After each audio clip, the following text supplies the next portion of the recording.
pierre, papier, ciseaux. Ken Games, c'est le premier pas dans la BD du duo José Robledo et Marcial Toledano. Ils ont sorti 3 tomes entre 2009 et 2010. Pour attaquer cette BD, j'ai envie de mettre en avant son plus gros point fort. La maîtrise de son rythme, l'enchaînement des cases, des personnages, des événements et le dialogue, tout est absolument parfait. J'ai l'impression d'entendre une musique où chaque seconde a été faite, refaite pour être exactement comme les auteurs le souhaitaient.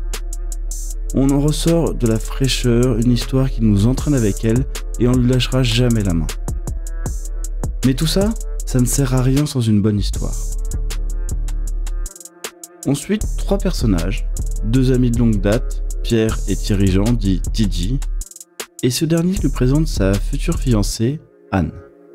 Chacun a sa vie, Pierre est en train de devenir prof de maths, Thierry travaille dans une grosse société de finance et Anne est institutrice.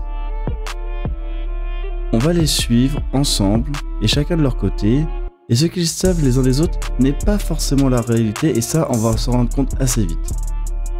Pierre veut réellement enseigner les mathématiques, mais avec la calculette qu'il a dans la tête, elle lui sert surtout en ce moment à faire des statistiques sur ses adversaires dans son autre métier, boxeur. Il a un style froid comme ses chiffres. Tiji aussi joue avec les chiffres, mais pas dans la finance.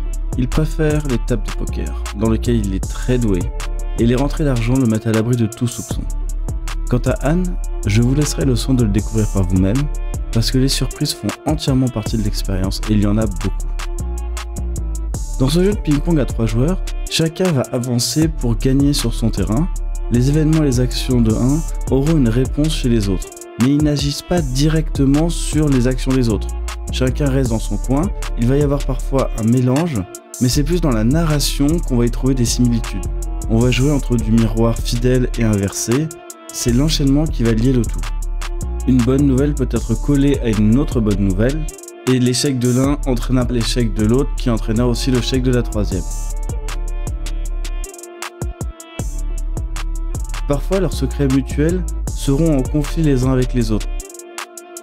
Un secret c'est toujours difficile à tenir, mais on va avoir envie de les voir évoluer avec d'autres personnages. Ils vont rencontrer des alliés, des rivaux, peut-être que même entre eux leur relation va changer et c'est un équilibre qui peut tanguer. Rien ne garantit que leur relation d'hier sera celle d'aujourd'hui et encore moins celle de demain. Surtout si certaines règles changent. Anne et Tiji vont évoluer dans leur relation, Pierre aussi va progresser et chacun va vivre quelque chose qui fait qu'il va avoir besoin de changement. Ils vont se perdre, se retrouver, se reperdre.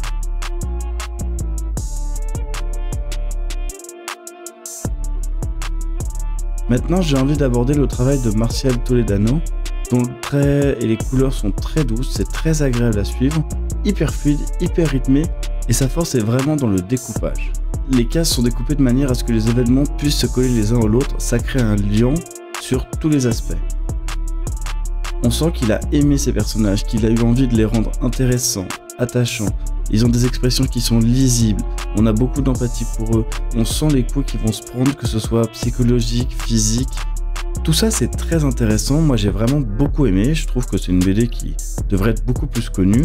Si on aime les polars, l'immersion, les puzzles, Ken Games c'est un incontournable. La Bédonie.